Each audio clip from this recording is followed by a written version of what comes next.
Welcome to Hoop Talk Fanatics, episode number 20. I am here with Tom Kelly from 94.1 WIP, and I am really psyched to have him on after an awesome performance by the 76ers last night against the Raptors, taking the 2-0 lead heading into Toronto. And welcome on the show. Thanks, man. Appreciate it. What were your thoughts on the win last night? I thought it was a great game. I thought the Sixers played really well. I think they did a good job attacking Toronto and getting them in foul trouble. And I think, you look at this series, Toronto just has no way to cover Joel Embiid. And as long as that's the case, I think Sixers are in a really good spot. I was worried coming into the series, but hey, they've been very impressive so far, and that's really all you can ask for so far this series. What was going through your head when the Raptors were leading by at least 8 in the first couple minutes?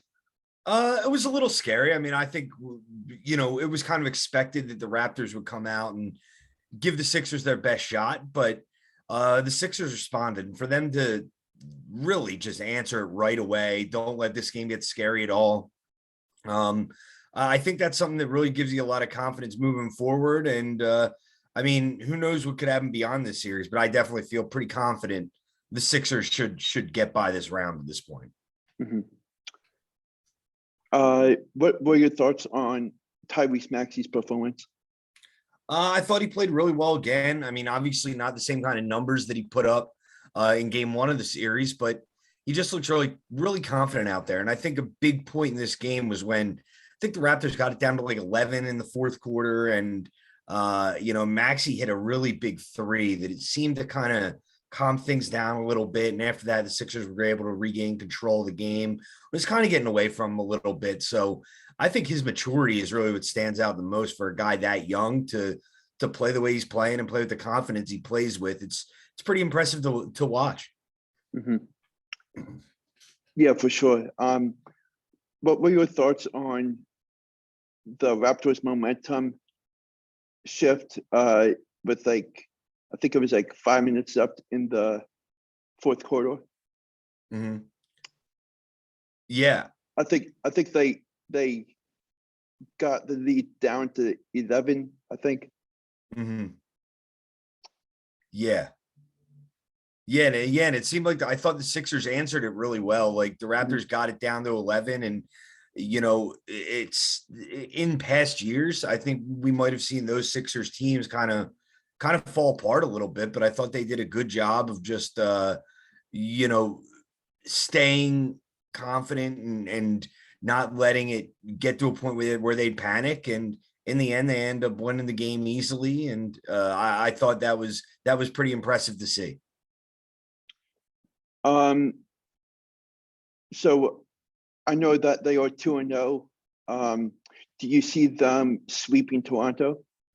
Probably not, just because, these teams, these series, even if they are big mismatches, usually the sweeps are really hard. So I would expect Toronto probably wins one of these games back in Toronto, either game 3 or game 4, especially without Matisse Thybulle. That's going to be tough, but I'd be surprised if it goes beyond 5, and the Sixers shouldn't let it get beyond 5 at this point. You should be able to get out of this series, get some rest before round 2. So yeah, I think they should be able to end this series relatively quickly, if not a sweep, definitely in 5. I think they sweep the series. I feel very confident in this offensive playmaking. And Doc Rivers has been terrific the past 2 games, and I think you can see that Philly is the better team, obviously, and it's going to be a very interesting game 3. Mm-hmm. Yeah, it will be. And, I wouldn't be surprised if they swept. I mean, the Raptors just have no way to cover Embiid, which is huge. And I've criticized Doc a lot, but I'll say this: Doc has done the right things in this series. I mean, we've been calling for him to play Paul Reed. It took him too long, but he's finally done it now. And if he continues to do the right things from the coaching standpoint, and the Sixers keep playing the way they're playing, I'm not worried about this series as much. And then, you probably get Miami in the second round. I think Miami's tougher than a lot of people give them credit for, but again, that's a series where Embiid could be a massive factor. And this series has definitely, I think, made everybody feel a lot better about the team than we did coming into the playoffs. Also, I think that Shake Milton his growth of the game has been great the past year or so. And I mean, as you can see, he's been knocking down threes and he's been a big contribution. And I think that the Sixers team definitely needed what he did last night. I think he knocked down a three, and I'm not sure how many threes he had, but I can't remember, but he's definitely a big impact. Yeah. Shake's a guy, he's going to be streaky. Like some nights he'll look really good. Other nights he will really struggle, but they need him. I mean, they don't have much depth on that bench. They need him to hit big shots. And yeah, I thought he played well last night, and he's going to be an important guy for them moving forward here, that he can continue to score and continue to play well for them. What were your thoughts on Joel Embiid's post-game press conference? I thought it was interesting. Like obviously took a little shot at Nick Nurse, and I think that's fine. I think it's all respectful with Joel, and he likes to joke around. But yeah, I mean, the Raptors, they can complain about the refs all they want, but Joel Embiid's getting fouled a lot of these times. And, when you're a guy that big, he should get a lot of calls because he does get hit more than a lot of guys do. So yeah, I think part of that through the media is kind of a game as well to kind of influence the refs. And I think that's really a lot of what that is. And I think it's smart of Joel to approach it that way. My next question is, what is your prediction for Game 3?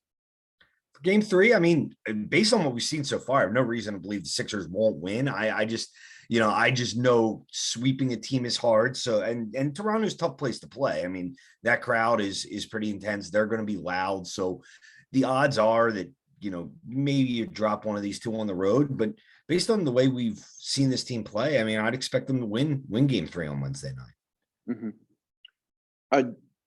What are your thoughts on Doc Rivers sitting Korkmaz? I mean, Korkmaz has really struggled this year, which is a shame because he's a guy who has played well for them in the past, and another guy who could really help them from a shooting and scoring perspective. But there's not really a spot for him right now. Maybe he gets some playing time with Thibault being out in Toronto. I could see him maybe getting some of those minutes that the Sixers are going to need to fill with Thibault being out. But yeah, I kind of think he's fallen out of the rotation. It's a shame because he's a good shooter when he's on, but when he's not scoring, he really doesn't give you a lot else. So I think Doc's doing the right thing now by sitting him down.